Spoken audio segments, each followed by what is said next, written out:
News Radio 1000 KTOK, Gwin Faulconer Lippert here with you on this Sunday night. However, this portion of my program this evening has been pre-taped, talking with Adrian Van Manen. He is a candidate for Oklahoma City Council Ward 6. Mr. Van Manen, thank you for joining me on this Sunday night. But we know that on Sunday night you are where? At church. You are at church. Tell us about you and... Let me ask you then specifically about MAPS 3. And the reason I'm interested in this is that, as you know, it passed.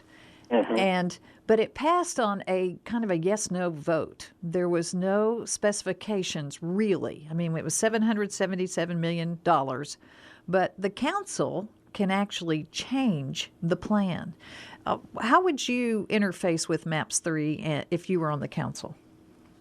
Well, first of all, having arrived late in the game after it's been passed, I would have to follow the law that's been passed and try to work with that. I don't know, what situations will come up. I would rather spend money, like I've said, for police and fire protection and for streets and roads than I would for what's taking place in the city center. I just think our priorities are misplaced. But I wouldn't know how to answer that question until I sat, in the council meetings and heard things as they came up. Sure. Do you think, since you are throwing your interest and support more toward police and fire and streets, which I would call infrastructure, if you will, that would make some people deliberately campaign against you or vote against you, a la the Chamber of Commerce and those kind of groups? I'm fully expecting it. But that's what I put my hat in the ring for, that very reason, to change our priorities, move towards every citizen benefiting from sales tax money. And do you have an opinion at this point about the streetcar and the transit system here in Oklahoma City? Well, the thing that the response that I have to that is, you're spending $125 or so million on a 6-mile fixed track, and people will still have to get in their cars to drive down there to be able to appreciate and to ride on it. I just think it's misplaced. Very much so.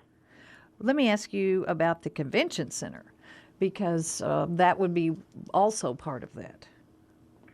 I don't have, a strong opinion on that, other than the fact that the MAPS 3 got passed, and as time goes by, with, like you said, it's not a fixed law that they have to abide by, so they're gonna adjust as they go along. I don't really have a strong opinion on that at this time.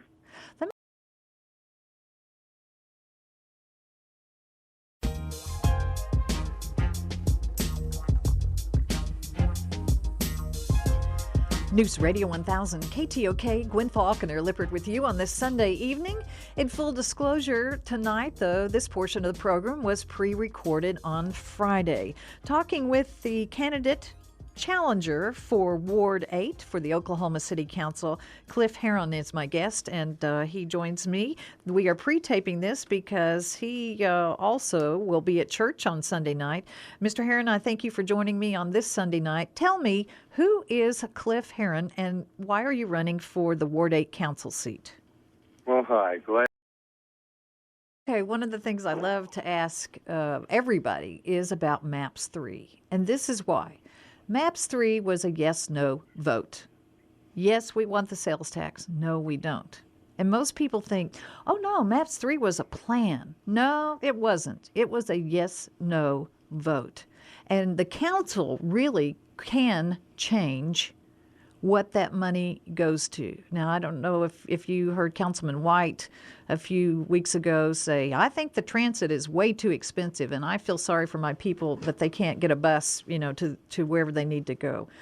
So if on the council, would you change part of MAPS, or how would you approach MAPS 3? first of all, my voters in Ward 8 don't want it. They didn't want it. I voted against it. The vote was 54 to 46 or thereabout. It was about half and half.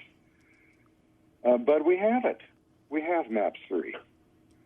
What I would think we should do with it now that we have it is reevaluate it over the next year now, because I really believe we're going to change the complexion of the council quite a bit. And I would like to hear in the meantime more from Ward 8 voters, because I represent them regarding the future of MAPS. Some parts of it are probably quite good. Other parts of it I disagree with, but I wouldn't want to go into it here on the air. I would just say that I side with most of the Ward 8 voters that I've talked to, and I'm still up around 90% right there, that MAPS 3 was not the way to go. I know that the council feels very strongly that they made a promise to the people. So if we had new council members, do you think that then there is no promise? Well, I don't even look at it like that. Here's how I look at it. The people need to direct the way they want it to go, regardless of any promises or otherwise from the council. The council is there to do the people's business, not to do the council's business. And I expect to do the people's business when I'm on the council.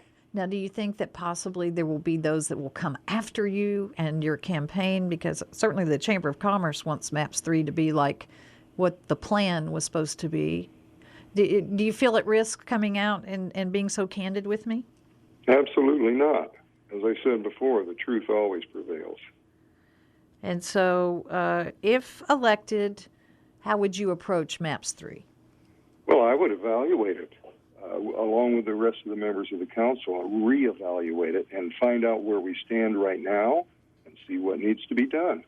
Do you have a thought about the transit budget and the transit situation? I mean, as Councilman White said, he does not think 6 miles pays enough or is enough return on investment. Yeah. Look, again, I don't look at it from return on investment. What I look at it is, do the people want it? Do the people need it? Will the people ride it?